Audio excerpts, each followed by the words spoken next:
Marjorie Taylor Greene is done with the Republican Party. And no, folks, that is not speculation. That is actually what Marjorie Taylor Greene told the Daily Mail in an interview that was published over the weekend.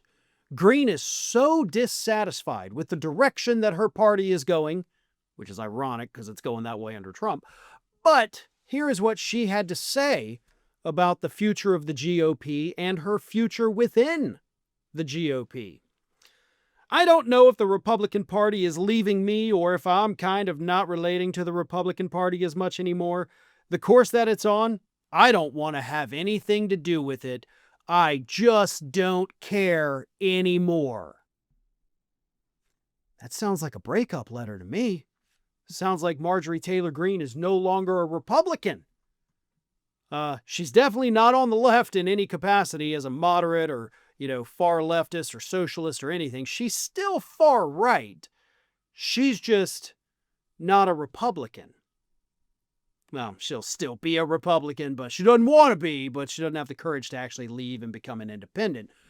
Here's the thing, though. Marjorie Taylor Greene is not mad at the Republican Party because they've moved too far to the right. No, she is mad about imaginary slights and, of course, the fact that the Republican Party will not go along with her idiotic and conspiracy-riddled ideas. You see, Marjorie Taylor Greene has never once gotten a piece of legislation passed in the House of Representatives. She has been there for 5 years, and she has literally no accomplishments at all. And she's mad about that. Honestly, she hasn't even sponsored that many pieces of legislation. I think just like a handful. She tried multiple times during the Biden years to impeach Biden, and even her own party was like, shut the hell up, this is stupid. So, yeah, she's always been an outcast, always been the outsider. She's unpopular in her own home state, except for within her deep red district, but as soon as she steps outside of it, the state hates her. She polled dead last in a hypothetical poll of possible Republican nominees to run for Senate next year. They don't like her. And I think it's that dislike, that realization that everybody hates you that finally got to Greene. But she hasn't put it together yet, right? She doesn't realize that they hate you because you're crazy. She thinks they hate her because she's towing the line of a Republican Party that, just doesn't know what it is anymore. It's not the case. But I will say one thing also interesting here is that in this very same interview with the Daily Mail, she also took some shots at the Trump administration, accusing them of being anti-women.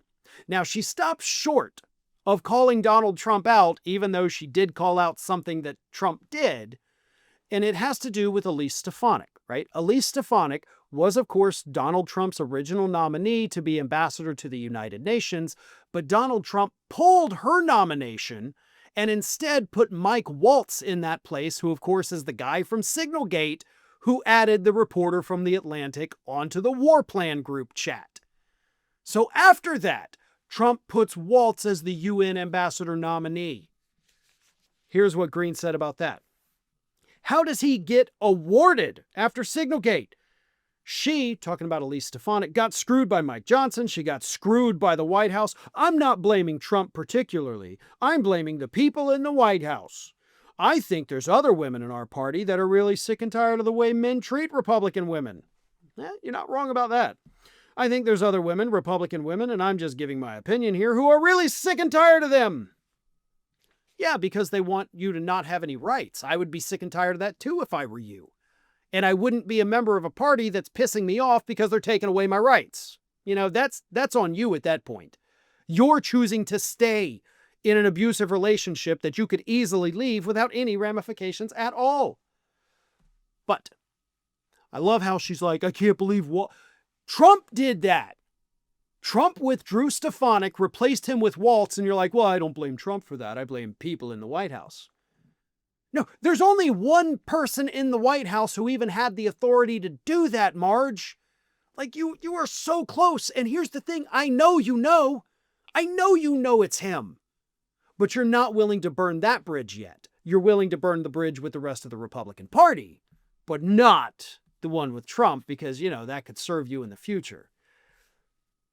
But as I mentioned, Greene hasn't gotten any legislation passed in 5 years. And when you look at the list of some of the things she's said here, she's introduced legislation to make English the official language and criminalize, quote, deadly weather manipulation. So the fact that the Republican Party will not pass her idiotic legislation, she's now like, well, then I'm done with you. If I can't be the craziest person on the planet, then I want nothing to do with the party of crazy people.